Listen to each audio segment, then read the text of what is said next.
Pessoal, então, boa tarde para todo mundo. Quarenteners, né? Mais um dia de lives da Brasil Bioma nessa quarentena verde. Aparentemente, a obra que estava sendo realizada pelo vizinho, um isolamento um tanto quanto, digamos, peculiar, né? Você se isola e traz um monte de pedreiro para fazer a obra e quebrar todo o apartamento. Fica um pouco difícil isso, né, Bruno? É um isolamento às portas, né? Mas, enfim, o que vai fazer? Pessoal, muito obrigado por vocês estarem aqui nessa live para a gente falar sobre negócios da biodiversidade, uma série de coisas que estão rolando, coisas que estão aparecendo nessa. Né? Houve, por exemplo, recentemente a questão do PRA, né? Que saiu uma nova legislação. E eu vou deixar agora, o pessoal já está cansado de me apresentar para o público que está me vendo desde segunda. Deixa eu passar a palavra para o meu amigo, já agradecendo ao Bruno por ter aceitado o meu convite. Aí, falar um pouquinho, uma apresentação breve para a turma conhecer, para quem não te conhece ainda, Bruno. Obrigado, viu? Ah, que isso, Rodrigo. Um prazer falar com todo mundo. É muito legal essa iniciativa. Todo mundo, quer dizer, a grande maioria, né? Quem pode estar em casa, tentando conciliar trabalho com tarefas de casa, que não é algo fácil, uma rotina nova. É um momento bem delicado e poder bater um papo, trazer um conteúdo legal é uma iniciativa excelente. Meu nome é Bruno Aranha, eu sou engenheiro florestal, com mestrado e doutorado na Unicamp e trabalho na área de consultoria, com ideias ambientais, já faz acho que 15 anos, faz bastante tempo. E estou à frente aí da Geonoma Florestal, uma empresa de inteligência em biodiversidade, né? Que a gente costuma chamar, porque a gente busca soluções ou até iniciativas que vão além da simples atendimento da legislação, mas iniciativas nesse sentido, de iniciativas inovadoras, o que a gente pode fazer para transformar a área ambiental num negócio cada vez mais forte, né, Rodrigo? Claro, com certeza, muito bacana. E a gente tem, né? A gente está num momento muito peculiar da área ambiental, né? Que ela nunca foi valorizada e agora é cada vez menos valorizada, né? Pois Então, é. eu acho um problemão, né? Que a gente tem que pensar, né? Para quem trabalha na área ambiental, o cenário atual é um cenário muito desafiador, né? Ela é cada vez menos valorizada, acho que até por questões, movimentos políticos, até questões assim temporárias, mas por outro lado, Rodrigo, cada vez uma parcela maior da população percebe a importância dessa área, não só como um empecilho às vezes legal para o impedimento, mas a importância dela para a sobrevivência da espécie, né? Toda essa questão do que a gente está vivendo, dessa pandemia, desse alarde, tem a ver com a questão ambiental, né? Tem a ver com o uso não sustentável do solo, de invasões de habitat. Então, por mais que tenha um movimento de ataque ao negócio ambiental, existe um movimento de conscientização da sociedade, e isso é uma boa notícia, né? Esse é o caminho que a gente tem que seguir para os nossos trabalhos. Sem dúvida. Mais assim, eu faço uma análise mais ou menos para os meus alunos da biologia, eu pergunto para eles assim, o que vale mais? Eu sei que é comparação, mas eu acho que é interessante da gente pensar. O que vale mais? 1 hectare de plantação de soja e 1 hectare de floresta em estágio avançado de regeneração, né? Então fica essa coisa, porra, professor, eu não queria falar, né? Mas né? Então eu acho que a gente está numa quebra de paradigma em como nós vamos valorar, né? Como a gente dá valor, porque a gente sabe, quem que é da área ambiental, sabe dar valor para uma floresta em pé, ainda mais uma floresta que está num estágio avançado de regeneração. Mas como trazer isso para o mercado?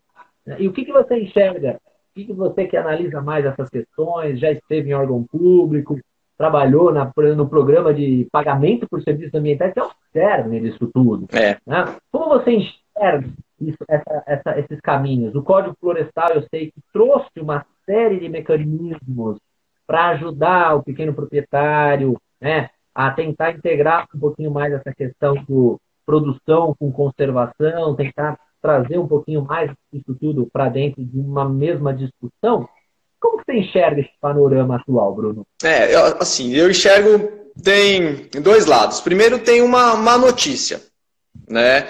A má notícia é que, no momento, até onde eu conheço, e principalmente aqui no Brasil, a gente não tem nenhum case de grande sucesso de valoração de ecossistemas, de inserção de ecossistemas no mercado, né? De pegar toda a externalidade que é os valores indiretos para o negócio e transpor ele para o mercado e ter dinheiro. O que a gente tem são iniciativas que pipocam com lucros interessantes, mas não extraordinários, que façam atrair uma grande atenção de outras empresas, né? Iniciativas assim corajosas de grandes empresas.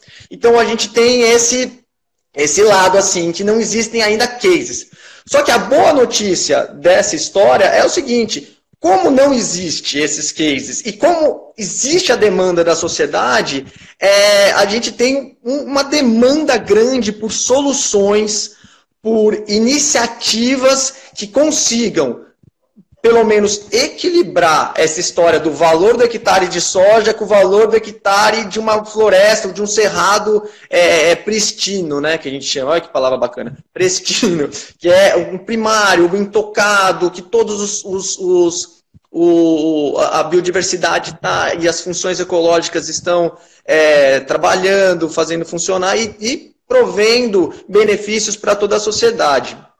Então, esse caminho ainda está para construir, ele está sendo construído por várias iniciativas, muitos grupos de articulação, advogados, né, técnicos, em ONGs, em coalizões, estão lutando para que essas soluções venham à tona, para que cada vez mais pessoas se interessem a se debruçar nesse problema. Então, tem a má notícia que a gente ainda não tem um grande exemplo, mas é a boa notícia que está tudo por fazer, né? E isso é importante para a gente como... Tinha dado uma cortada, você estava falando da questão que nós estamos num momento em que nós não temos nenhum tipo de... A gente tem as iniciativas, só que elas não estão colocadas dentro de um arcabouço, né? A gente tem a notícia ruim, que é uma notícia no qual não existe um caminho certo para isso, mas a boa é que existe uma série de instrumentos para conseguir canalizar. Pelo que eu entendi foi isso. O caminho está posto, né? O que precisamos trilhar esse caminho. Tem a demanda e precisamos trilhar. O que não tem é um grande case. Isso. Legal. Eu acho assim, muitos dos que me seguem, Bruno, são como nós, consultores ambientais, estão na linha de frente com os proprietários rurais, trabalhando no interior e tal. Como você enxerga? Bom, que um consultor ambiental, qual seria o discurso se ele estivesse dentro de um sítio, dentro de uma fazenda, e o que você indicaria para essa pessoa, de repente, obter alguma renda com os seus remanescentes? Quais seriam as opções? Por exemplo, sequestro de carbono. Tem muita gente que fala de sequestro de carbono. Pô, tem uma floresta, ela não está sequestrando carbono? Porra, vou ganhar dinheiro com sequestro de carbono. Eu sei também, é muito a minha área, assim, muito direto, mas a questão da compensação ambiental. A pessoa ela tem que replantar, ela tem que fazer uma compensação ambiental. Ao invés dela plantar, ela faz uma compensação. Ela faz uma verbação numa outra propriedade do mesmo bioma, se eu não me engano, me corrija, né? Numa área que o cara tem excedente de vegetação, que não seja APP, que não seja reserva legal. Então, que caminhos quando você está no campo, você conversa com os proprietários, você indica para eles? Um varejo, assim. É. Fundidos ovos. O pessoal sempre busca muito a história do carbono, né? Porque ele ganhou bastante visibilidade na mídia, parece uma solução mágica. O carbono tem um problema aí nessa história, né? O carbono ele só funciona em grandes escalas, ou seja, em escala amazônica, né? Porque Tem que ter uma. Não tem jeito, não tem como ganhar dinheiro com sequestro de carbono. aqui em São Paulo, nos estados do Sudeste, não. Ainda não tem, porque é muito caro quantificar o carbono. Então, o custo, que a gente chama o custo de transação dessa história, ele é mais caro do que o retorno, né? A não ser que mais para frente algumas outras tecnologias surjam de inventários da floresta, com senso remoto mais precisos. Tem a tecnologia lá do LiDAR, né, que é super interessante, que talvez vai baixar o custo, que são inventários por laser. Enfim, da mesma forma do papo do Vinícius, né, que ele falou que a identificação pode ser mais precisa com tecnologias novas de DNA, essas questões de inventariar a biomassa da floresta vai ficar mais barata e aí sim possibilitar projetos de carbono em pequenos fragmentos, em pequenos remanescentes, que é a situação dos remanescentes da Mata Atlântica, né? Ao contrário, no Amazonas, você consegue pegar uma grande área muito extensa e implantar um projeto lá, porque o retorno vai ser grande e o custo de operação de inventário vai ser bom. Então, para cá, para nós, no Sudeste, ou até no Nordeste, exceção extra-Amazônia, o carbono ainda não é uma grande alternativa. As alternativas, uma das mais interessantes, vamos pensar no contexto da Mata Atlântica, é a conservação produtiva, a restauração produtiva, né? Que é a restauração produtiva? A restauração produtiva, que é um conceito novo, que é você restaurar áreas degradadas, utilizando espécies que produzem o que a gente chama de produtos florestais não madeireiros e até madeireiros. Então você restaura essa floresta, planta espécies nativas, planta espécies frutíferas ou espécies que tenham alguma forma de mercado e espera obter algum retorno econômico com essas espécies. Certo, mesmo a pessoa plantando nativas, ela pode cortar essas nativas mais lá na frente. Pode. Essa é a ideia. Tem muitos proprietários que têm esse medo. Não vou plantar nativa, não vou poder cortar depois, ela vai crescer, não é? Plantando eucalipto. Mas isso foi uma novidade que o Código Florestal Novo, ou a Lei de Proteção da Vegetação, né, Lei de Proteção da Vegetação Nativa, LPVN, que é o nome correto dela, trouxe essa possibilidade de você poder explorar a sua reserva legal. Porque muita gente vê a reserva legal como uma forma de desapropriação da terra. Fala, não, eu estou fazendo minha reserva legal, estou perdendo... Não, a reserva legal é uma das áreas mais interessantes para promover a restauração produtiva, para promover o mercado de biodiversidade, né? Enfim, começar a dar uso à biodiversidade e transformar o que muitas pessoas enxergam como um passivo em um ativo. E isso está posto o PRA, que agora é o PRA do São Paulo, né, que foi regularizado, que é o Programa de Regularização Ambiental, ele permite que as reservas legais sejam restauradas dessa forma. E isso é uma forma de gerar renda, né? E isso funciona para pequenos proprietários, para grandes proprietários, só que precisa ter coragem, tem que ter, como eu posso dizer, iniciativa de encarar esse mercado, cara. Porque não é ativa, né? Ele ainda não é. Pessoal, perguntas aí, só te cortando, Bruno, desculpa, pessoal, deixem, estou fazendo aqui um controle do que surge. Qualquer dúvida que vocês tiverem, se vocês já te passaram por essa situação, se vocês acreditam que isso dá certo, porque às vezes você fala, bem, eu não acredito nisso, nem nunca vai acontecer. Eu acho que é legal essa live, é bacana nesse sentido, de vocês trazerem um caso de vocês estão no interior, vejo que tem uma pessoa de Cuiabá, tem gente de Curvelo, Minas Gerais, são situações muito diferentes. Enfim, tragam as dúvidas de vocês. Mas legal, Bruno, eu acho assim, na questão da restauração produtiva, o horizonte de retorno financeiro do proprietário, não é de curto prazo. Não. Porque é o que? Prazo, coisa de 4, 5 anos, a partir de 4, 5 anos. Né? É possível fazer agrofloresta na reserva legal? Sim, é possível. É possível e o retorno é até mais rápido do que uma restauração produtiva no sentido de madeireiras e produtos não florestais, não madeireiros. Né? Porque a agrofloresta, o produto é agrícola, né? Então você consegue uma cultura anual. A agrofloresta é uma grande solução para a agricultura dos trópicos, porque a gente está num ecossistema mega diverso, né? A agricultura convencional, que é a monocultura, ela é muito agressiva aos nossos processos ecológicos, né? E a agrofloresta é uma alternativa, tem muitas iniciativas legais de colocar isso em larga escala, só que a agrofloresta ela ainda é desenhada mais para pequenos proprietários, né? Mas é uma super alternativa de renda, de geração de serviços ecossistêmicos, né? Porque você protege o solo, você insere diversidade no sistema, é muito legal. E tem produção o ano inteiro, né? Você está produzindo.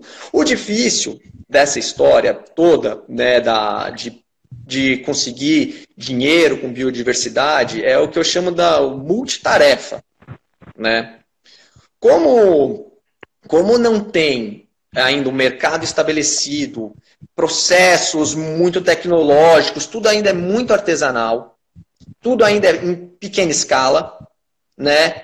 E para você ter uma renda que consiga equilibrar com o uso agrícola do solo, um pasto, uma cana, uma soja, o que quer que seja, você precisa colocar muitas camadas nessa história, né? Então, na área, você tem que produzir semente, frutos, outros produtos madeireiros, não madeireiros, cipó, enfim, é uma série de outras coisas. Você tem que produzir madeira, trazer pessoas para conhecer a sua área. Então, você vai sobrepondo um monte de formas de ganhar dinheiro, né? Turismo, educação ambiental, fotos até, explorar, botar suas fotos das suas áreas naturais na internet, tentar vender. E você vai botando uma série de fases, você vai aumentando a sua renda. Aí, qual que é o problema? Você tem que administrar tudo isso. É uma diversificação dos produtos que você oferece dentro da sua propriedade rural, por exemplo. Isso. E aí tem que administrar tudo isso. Você sabe que administrar um negócio não é fácil. Imagina administrar um negócio de muitos mercados. Sem dúvida, sem dúvida. Olha, isso aí que você está falando já está gerando até um debate. A Sara está perguntando, então, se a restauração da reserva legal pode sofrer manejo. Então pode. Pode. A reserva legal Desculpa, Rodrigo. Mas a reserva legal é uma instituição de manejo florestal. É uma instituição onde a gente tem que aprender a manejar a nossa diversidade. Quer seja no Cerrado, no Pampa, na Caatinga, na Amazônia, no Pantanal, a reserva legal ela tem que ser um pedaço de vegetação original daquele domínio, daquela fitofisionomia, e a gente tem que aprender a manejar. Bacana, bacana. O Edson está falando também uma coisa. Tem uma gleba que está averbada à reserva legal. E pretendemos implantar um loteamento, e para melhorar o aproveitamento da implantação do loteamento, é possível alterar a reserva legal? Acho que isso é uma questão mais de legislação, né? Olha. Tem uma averbada. É possível fazer essa mudança da reserva legal? Não é possível. Não. É uma vez que ela está Até onde eu sei, aí eu sou, mas eu não sou advogado, né? Tudo é possível no mundo jurídico, né? Assim, dependendo das. Mas vamos pensar do ponto de vista da biodiversidade, que aí é onde a gente se sente mais seguro, né, Rodrigo? Claro. Tá, você averba a sua reserva legal num fragmento florestal e numa área que você já está restaurando. Você vai cortar uma área já em pé para colocar em outro lugar para botar outra mata, plantar, esse equilíbrio não funciona, né? Acho que isso aqui vai ter para acontecer isso aqui, viu, Edson? Não sei não, viu? Não querendo te desanimar, mas acho que a coisa aqui azedou o pé do frango. E no PRA, lá no PRA, eles deixam bem claro lá que não pode mais mudar. A partir do momento que você bota no CRA, no CAR, você bota no PRA. É tanta sigla, né? Tem CRA, tem PRA, tem PRADA. Sim. E a partir do momento que você trava lá e tem uma análise, assim, não é em qualquer lugar que você joga a sua reserva legal, vai ser ali. É onde tem fragmento, onde você consegue estabelecer corredores ecológicos. Entendeu? Não é de qualquer maneira, tem que ser bem estudado essa história. Então, se você botou lá no lugar, não dá para cortar. A gente teve um caso desse na Geonoma, né, de um trabalho que a gente estava fazendo junto com uns arquitetos. E arquiteto, eles são especialistas em arranjar formas de encaixar o projeto, eles são profissionais extremamente talentosos para isso, e uma das ideias deles era, a gente tira a reserva legal daqui, coloca ela em outro lugar, encaixa, e ficou tudo lindo o projeto. O problema é que a reserva legal já estava estabelecida, já era um fragmento, ele já tinha todo um processo de restauração, a sua diversidade, a sua conectividade, e esses pontos, né, que são importantes para a biodiversidade não podem ser fragilizados pela lei.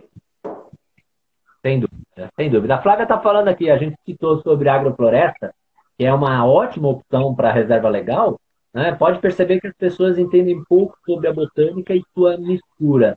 E é o que você falou, né? A agrofloresta ela será tão melhor quanto mais produtos, mais diversidade, de coleta madeireiro, de não madeireiro, e que vai compondo um mix que o cara pode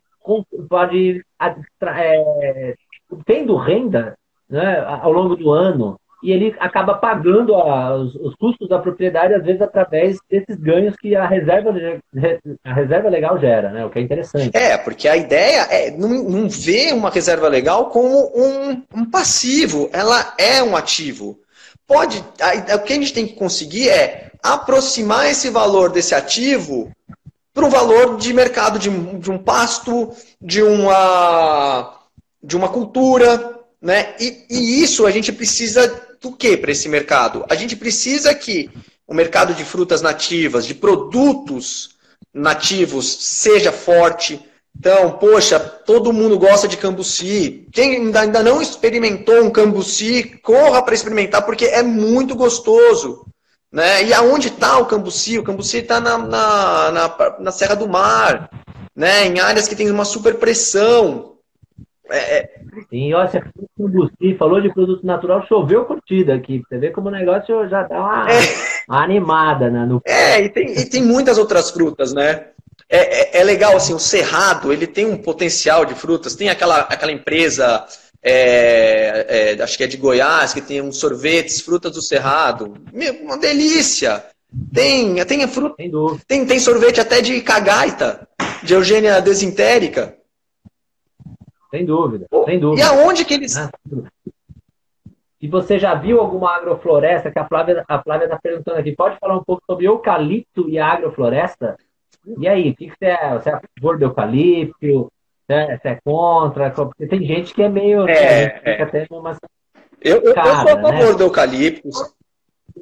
Eu até brinco nos cursos, Bruno, eu acho que eu vou falar de novo a brincadeira, não posso deixar. Eu tô acostumado. Já passou, fez meus cursos, sabe? O engenheiro florestal, pessoal, ele é assim, ó. O engenheiro florestal, tem que tomar muito cuidado com esse cara aí, porque funciona da seguinte maneira. Se tem o DAP5, é vida. Se tem DAP3, DAP2, se é erva, então você pode bosquear porque tá tudo bem, né? Brincadeira, né? Brincadeira. Não é bem assim, né, Bruno? Bosquear a mata é um crime. Mas na floresta a gente aprende que é só da que funciona. Mas, poxa, mas aonde está a diversidade da Mata Atlântica, né, das florestas tropicais? Nas não lenhosas, né? Os, Nem todo, na verdade, né? e puxa, o eucalipto é uma madeira excelente, é uma espécie excelente, cresce rápido, tem mercado, tem conhecimento silvicultural, está domesticada. Quisera eu saber tanto quanto a gente sabe de eucalipto, de pelo menos 40 espécies nativas, sabe? Então, por exemplo, você investiu numa agrofloresta, você coloca madeiras nativas junto com o eucalipto. O eucalipto é aquele arranque inicial, ele é fácil de vender, enquanto as outras madeiras estão crescendo. Então tem que pensar, não pode ser xiita nesse sentido, né? Ainda mais o eucalipto que tem um baixo potencial de invasão, um baixo quase nulo de invasão. Ele é uma alternativa interessante até para restaurar, né? Ele permite que o subbosque venha. É uma árvore de multiuso, super interessante, e que numa composição financeira dessas espécies que você está colocando, ela faz bem para o equilíbrio, para o fluxo financeiro do seu projeto, né? E legal, tem que pensar bem importante. Às vezes é aquele dinheiro de curto prazo que vai ajudar, né, o proprietário a ir implementando a agrofloresta, a ir melhorando, né, essa produção. Exatamente. O pessoal fala que a reserva legal antigamente era chamada de reserva florestal. Eu acho que o próprio conceito da reserva legal foi mudando ao longo do tempo, né? Então, é a madeira. Então, antes não se previa nada disso. Agora você já tem uma melhor condição do ponto de vista legal de uso, né? O que é interessante. A reserva legal ela tem dupla função, né? E é legal, importante essa história da reserva, chamava reserva florestal. Por quê, meus caros? Nem todas as vegetações brasileiras são florestais, né? Então, a reserva legal tem a função de produtora e a função de conservação. Tanto é que no código eles travam o limite da produção e da conservação no seguinte: você só pode restaurar sua reserva legal com 50% de espécies exóticas, 50% da área. Então seria 50% eucalipto, 50% nativas. Por quê? Porque ela tem que ter esse caráter de conservação, certo? Perfeito. E isso é importante, isso é interessante, porque todo mundo, quando você fala reserva legal, enxerga uma floresta. Porém, em alguns casos, a reserva legal pode ser um campo. A reserva legal pode ser uma várzea. A reserva legal é uma área natural. Aqui em São Paulo, como é que o pessoal das áreas altamente produtivas de cana, onde o hectare vale uma fortuna, está fazendo com a reserva legal? Ou eles estão buscando áreas para compensar, né? Só que essa compensação tem que ser em áreas que têm alguma relação com o estado de São Paulo, ou eles estão colocando a reserva legal deles nas várzeas, que ficaram desprotegidas das APPs. Aí fala, mas não é mais APP? Hã? Não é mais APP. Não é mais APP, né? Que a APP agora, antigamente era, né? Agora a APP ficou assim, e aí eles estão protegendo. Assim, para a biodiversidade não é o mais interessante. O interessante é você ter áreas florestais. Vamos pensar na região de Ribeirão Preto, que é a floresta estacional, semidecidual que ocorre lá. É importante ter uma maior cobertura florestal lá. Mas não dá para lutar com a cana lá. Não dá. Sem dúvida. Então eles estão usando... Sem dúvida. A também, Bruno, até trazer, porque eu acho que vai ser bom para o debate. Eu ouvi dizer que a reserva legal não precisa ser mais averbada. Isso é real? Sim. Outra dúvida. Pode ser realizado o cumprimento de TCRA de terceiros em uma reserva legal? Putz, essa última eu não entendi, Rodrigo. Então, Pedro, eu ouvi dizer que a reserva legal não precisa ser mais averbada. Isso é real? Sim. Isso é real. Por quê? Porque agora é o CAR, é o PRA. Se desenhou lá, não precisa mais averbar na matrícula. É o CAR que tudo agora é o mundo digital. Perfeito. Outra dúvida. Pode ser realizado o cumprimento de TCRA em uma reserva legal? Então, acho que pelo que eu entendi você cumprir um TCRA na reserva legal de financeiros. Então vamos pensar, um TCRA, ele tem que buscar uma adicionalidade, né? O que é uma adicionalidade? Você tem que ganhar com ele, você não pode empatar. Então talvez não, porque, puxa vida, me pegou essa pergunta. Eu vou tentar fazer um raciocínio aqui. Em APP, sim, porque a APP é para ficar, é para não manejar. Em reserva legal,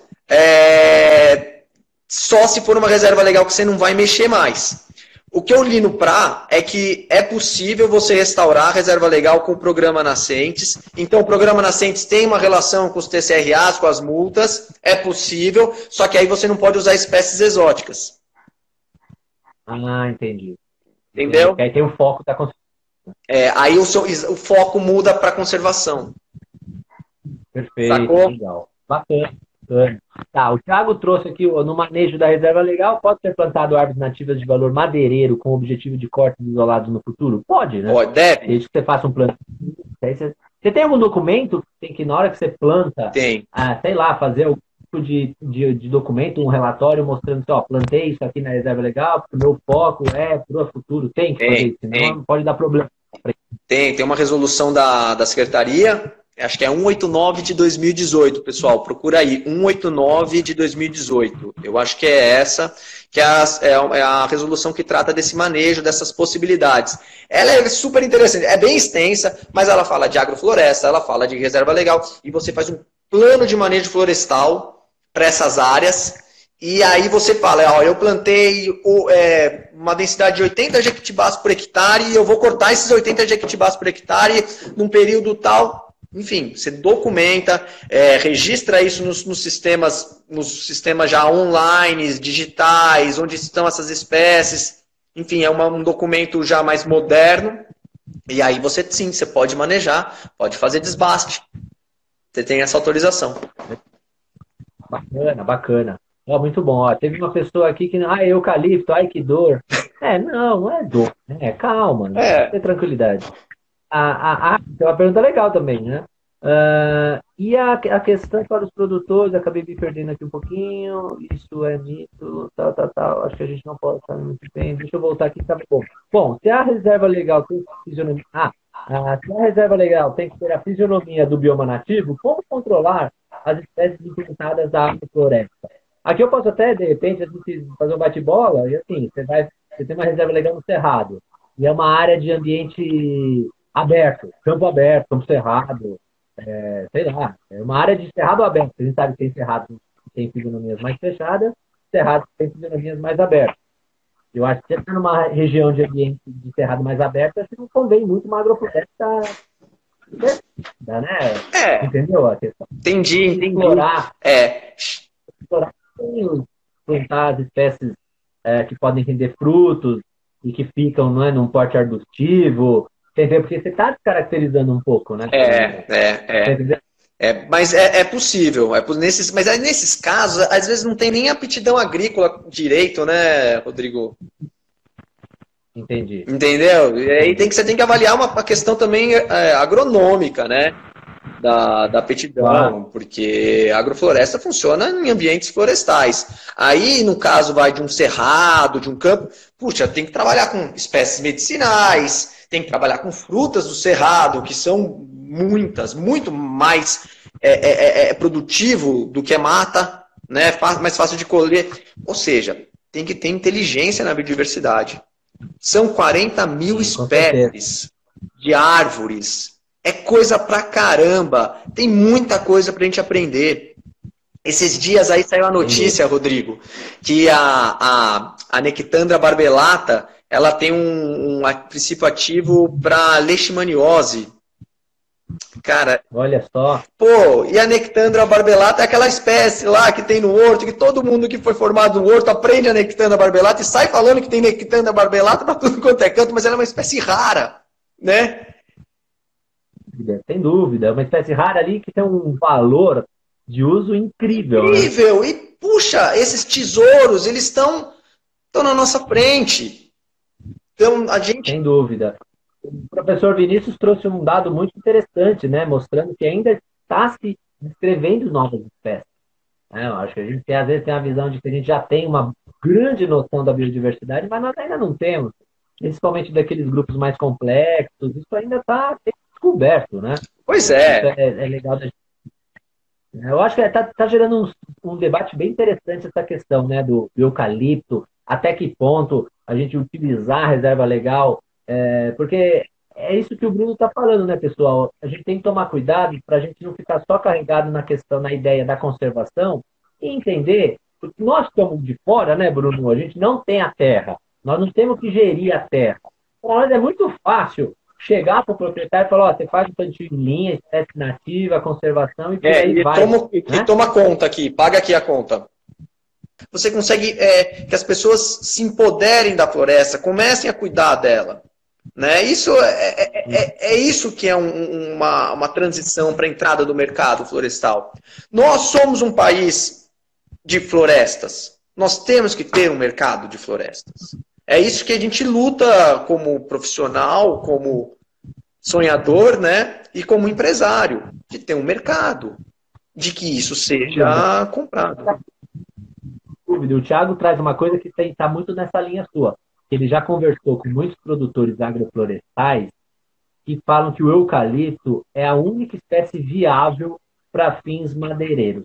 Você conhece alguma outra espécie que tem viabilidade para fins madeireiros? Que é muito disso que você está falando, né? Tem que criar um mercado. A gente sabe que as espécies nativas, elas crescem mais lentamente. É longo prazo, né? Aquele investimento de longo prazo que você faz para 30, 40 anos, muitas vezes. Pois é. Puxa, de outra espécie... pensando aqui, puxa, tem as espécies zonas, né? As perobas, os jequitibás, o cedro cresce rápido, cara. Né? Mas ele tem um problema de densidade que você tem que colocar. Tem uma diferença que é muito importante de falar sobre as espécies nativas e o eucalipto. O eucalipto, como eu falei, ele é domesticado. As espécies nativas, elas são selvagens. Então elas produzem quando querem, crescem quando querem, cresce cada uma de um jeito, né? Ela é selvagem, a gente não tem ainda um melhoramento genético de árvores. Né? Então, mas existe esse potencial. Puxa, pesquisando, você vai encontrar livros e mais livros sobre as espécies. Sim, uma dúvida que eu tenho, por exemplo, se uma pessoa que já tem a floresta, ela já tem, né, um proprietário, já tem a floresta, ele pode pedir manejo das espécies nativas dentro da reserva legal ou não? Pode, cara. Ele já tem a floresta. Uma floresta. E essa floresta, vamos pensar que essa floresta é um excedente de vegetação, certo? Ou seja, ele já tem a reserva legal dele, ele tem a área que ele usa para agricultura e tem uma floresta que sobrou. Pode fazer manejo? Pode. Pode fazer manejo nessa? Pode fazer. Reserva legal. E na reserva legal também. Também. Mas aí ele tem que fazer um plano de manejo bem documentado para que lá cortando por si só, né? Exatamente. E assim, tem o mercado para reserva legal, agora com o PRA em São Paulo, parece que vai dar uma aquecida. Porque tem que restaurar, tem a questão de compensação, e tem um negócio muito interessante sobre a questão de compensação. Beleza, tem um proprietário lá que ele tem um excedente de terra e ele vão compensar na área dele, certo? Então, grandes produtores vão lá e, tô compensando a minha reserva legal aqui na sua área. Vou te pagar tanto, o cara fica feliz. Tô recebendo um dinheiro por essa mata aqui que nunca cortei. Ok. Mas quem garante que essa mata vai continuar íntegra e fazendo a função dela de uma reserva legal para a conservação, né? Isso vai gerar o quê? Vai gerar um mercado que os profissionais vão ter que ir lá fazer relatórios, monitorar aquela propriedade. E o proprietário que está recebendo tem que fazer um manejo, tem que, vamos falar no ecossistema florestal, né? Tem que fazer controle do fogo, fazer controle de liana, controle de espécies exóticas, evitar que caçadores entrem. O cara vai ter que gerir aquela mata como se fosse um parque, como se fosse uma RPPN. Então a gente vai ter que ter ainda, dentro desse mercado assim, além de todo o mercado de análise, documental, o mercado de gestão dessas áreas, gestão e manejo de proteção. Entendeu? Você acha que com o que ele ganhar nessa transação de compensação ambiental, ele consegue pagar tudo isso? Aí que tem que ser espertinho. Aí tem que saber os riscos. E aí isso é o papel do profissional. Ó, meu caro, você não vai vender essa área e falar, lavo as minhas mãos, tô bem agora. Não, tem um compromisso, uma obrigação. Eu sempre falo, qual que é as áreas... Tem dois, como eu vou chamar assim de compensação, dois filés. O filé da compensação. O primeiro filé são as RPPNs. Por quê? Porque a RPPN já tem a documentação, se for criada aqui no estado de São Paulo, já tem a documentação perfeita. É uma área que um proprietário tem um carinho por ela, então ele cuida de verdade. Né? Então, é o filé. Deveria ser a mais cara, que vai dar menos problema. A segunda parte do filé são as áreas dentro das unidades de conservação. Que aí quem vai cuidar é o Estado. Só que o Estado tem uma série de restrições orçamentárias, tem problema de equipe, mas está cuidando. E depois desse filé, vem as áreas de proprietários que não estão protegidas, que o proprietário nunca protegeu a área, vai ter que começar a proteger agora. Entendi. Entendeu? Entendi. Como é que vai funcionar esse mercado? Esse mercado tem essas restrições. Bacana, bacana. Correndo aqui as dúvidas, tá bem legal. Aí a gente falou do eucalipto, o pessoal começou a mandar dúvida e começou a gerar o debate. É muito legal isso. Ah, que legal. A Bruna Gazete fala da questão que a gente não pode esquecer dos birdwatching, né? A questão de observar pássaros, né? É verdade, né, Bruna? No nosso trabalho lá das RPPNs, foi uma das coisas que teve o maior potencial para gerar renda, né? E, poxa, e aí é mais uma vez voltando àquele assunto do multitarefas. Então, o cara tem que colher semente, colher trepadeira, cuidar da área, receber birdwatch, entender de pássaro, entender de planta. Ou seja, quem quer trabalhar com isso, ganhar dinheiro, tem que ser muito bom, tem que ser muito fera. Né? Que tem que entender, receber, fazer lanche, saber receber as pessoas, saber hospedá-los direito, sabe? Tem uma cozinha que funciona. Pô, não é mole, mas é possível, porque você tem que trabalhar. Isso dá trabalho. Sem dúvida, sem dúvida. E ô Bruno, fala um pouquinho, e o PSA? Você enxerga que ele tem tem um potencial bacana, depende da região onde está a propriedade. Estou aqui, inclusive, quando você fala, eu vou ver se tem alguma questão aqui que a gente não respondeu, que a gente não abordou. Eu vejo que até tem uma pergunta aí, uma audiência aqui, outra pessoa já responde, bacana. E o PSA? O PSA é uma das ferramentas super importante, cara, super bacana, uma grande solução, né, e que está num momento interessante para ser implantado no nível nacional. Ele é a ferramenta que consegue equilibrar o jogo de quem degrada e quem produz, né? Ele consegue botar na balança. Ele é uma estratégia de conservação que já vem sendo estudada há muito tempo e já tem grandes modelos muito legais. E o problema dele, ele não tem restrição para a região. Não tem restrição para a região. O problema dele é a questão de transação. O que significa isso? Significa o seguinte: vamos lá, vem uma empresa e fala assim, eu quero dar 10 milhões de dólares para fomentar o pagamento por serviço ambiental.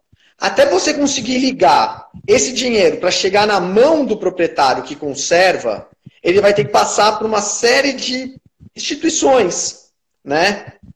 E o grande problema é a grande parte desse dinheiro ficar nessas instituições. Não porque eles são malandros, mas é porque é caro. Porque você tem que fazer contrato, você tem que fazer planos, você tem que ter um mapa de onde que vai esse dinheiro, você tem que cobrar o proprietário que recebeu esse dinheiro pela contrapartida dele, que é conservar a área que ele está ganhando dinheiro. Você tem que monitorar isso, depois fiscalizar. Nesse meio todo, o dinheiro pode ficar preso. Pode se perder. Né? Então, o que a gente tem que ter? Tecnologias, processos e instrumentos legais muito inteligentes para que isso corra rápido. Entendeu? E o Estado de São Paulo tem mecanismo? Modéstia à parte, sim. Porque eu que ajudei a fazer lá o das RPPNs. O das RPPNs era o que tinha um menor custo de transação. Mas já tinha por trás um trabalho de ter criado a RPPN, de fiscalização, mas existe, né? Existe uma iniciativa da TNC de fazer um portal, uma plataforma onde isso seja muito fácil, analisado de maneira muito fácil. Às vezes o que está faltando também são os instrumentos de troca, né? Exato. Tem iniciativas do pessoal de fazer uma moeda para você, que nem um Bitcoin, para fazer essas trocas.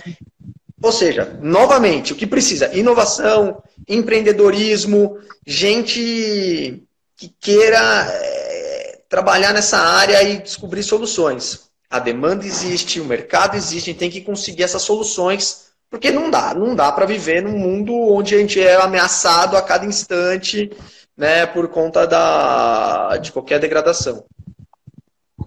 Sim, com certeza. Com certeza. Aqui veio uma questão legal de PSA. Executamos a 4S Soluções, executamos o PSA no Vale do Paraíba. Achei muito bem estruturado, mas deveríamos reservar valor para instalar bases de coleta de dados científicos para acompanhar os serviços ambientais, para embasar o mercado ambiental. Difícil, né, essa questão aí entra dentro dos serviços ambientais, da valoração, né? Do Vale, né? Provavelmente já está falando do projeto do GEF, né? Do Conexão Mata Atlântica lá de São Paulo. Instalar bases de coleta de dados deveriam para acompanhar os serviços ambientais. Eu tenho uma visão diferente, assim. Eu acho que a gente não precisa ficar monitorando muita coisa, não. Não precisa ficar... Porque, claro, isso cientificamente, academicamente é interessante. Porém... Existem... Gasta muita grana. Muita grana, puxa vida. O que a gente tem que fazer é botar metas de plano de ação e indicadores simples. Cobertura da vegetação, né? Estão ligando aqui. Cobertura da vegetação, indicadores de degradação e coisas fáceis de medir, que sejam... Como o meu orientador falava, subrogados, né? Porque você tem uma série de indicadores que você pode medir. Você pode medir tudo, só que você tem que medir coisas baratas. E o que é? Estrutura. Você vai lá e bate uma foto e um aplicativo fala essa floresta mudou pouco. Tem que ser coisa muito barata e muito rápido. Um satélite, um drone. Porque senão fica muito caro, cara. O país é muito grande. Sem dúvida. Sem dúvida. E aí, se a pessoa quiser, o consultor ambiental, se ele quer levar a cabo, né, a questão do PSA, ele tem que utilizar os instrumentos, os canais eletrônicos da CETESB, da SMA. Como que funciona? Assim, como que ele faz o apoio para o proprietário? Primeiro ele tem que saber que programa que está rolando, né? Tá. Não é assim, tem que ver o que está ativo para ele onde ele está e o que ele tem que ajudar no proprietário num plano de ação, que tem um plano de ação que tem muita relação com o que eu falei lá, que você tem que fazer agora a gestão da área. Então, quais são as ameaças? Por mais que a gente tenha um ecossistema super diverso, né? vamos dar aqui a receita aqui da empresa. Por mais que você tenha um ecossistema super diverso, diferentes formas de fisionomia, as ameaças de degradação, elas ficam num conjunto de 5 coisas: fogo, caça, extração, gado, espécies exóticas invasoras, erosão. Se alguém souber de mais alguma coisa que pode degradar, além disso, por favor, coloque no comentário. Sim. São essas coisas. Né? Então você tem que criar instrumentos para você mitigar essas coisas. São isso que degrada a vegetação. Se você tem medidas para cada uma dessas ameaças, você já está fazendo uma gestão da área. E aí pronto. E aí você apresenta isso para o órgão. A cada ano eu estou fazendo esses tipos de atividades. Legal. É, o que a gente geralmente faz nos diagnósticos, né, de avaliação, isso. Né, de restauração, tudo isso, né, Bruno? É. Bacana, bacana. Legal, hein, pessoal? Olha só quanta coisa bacana a gente conversou aqui. Se alguém tiver... Agora a gente já caminhando para o nosso final, né, nossos minutos finais da nossa conversa, acho que a gente passeou por vários assuntos, várias discussões. Olha só, o Thiago repetindo para você, pedindo para você repetir as ameaças. Nós não deveríamos falar, porque isso aqui é a empresa, isso aqui é inteligência. Como você falou, Bruno, o nome é a inteligência. Repete essa ameaça, estou lendo aqui. Legal. Nós somos muito bacanas, nós ensinamos, a gente fala nos cursos, que inclusive tem pessoas que já participaram 4 vezes do nosso curso de identificação de plantas. Mas está contratado. Oi? Mas ele está contratado. Contratado pela empresa, exato. Fico com medo de ensinar mais pro cara. O cara vai, poxa, o cara vai se identificar mais. Mas aí legal, a gente trouxe ele pro barco, pô. Com certeza. Mas vamos lá, vai. O Thiagão aqui, ele tá pedindo pra você repetir. Eu repito. Então, por mais diverso que sejam os ecossistemas, mas aí é um desafio para todos que estão nos assistindo, hein, os que sobraram. Quero ver alguém falar outro. Fogo, que ameaça a vegetação, a estrutura da vegetação. Fogo, caça e extração, gado, espécies exóticas invasoras e erosão. Está lançado o desafio. São esses. Legal. Quem souber de mais alguma coisa... Inclusive, a gente vê muitos remanescentes que estão não indo para frente, que é a nossa grande discussão quando a gente vai para o interior, mas eles estão indo para trás. Né? O efeito de borda está ampliando a evolução das trepadeiras hiperabundantes, que vão danificando a estrutura da vegetação e é um processo que só vai se retroalimentando. Né? Alguém falou meteoro.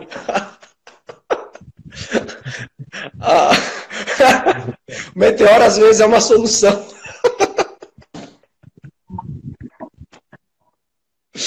Já falou garimpo, mas o garimpo pode ser...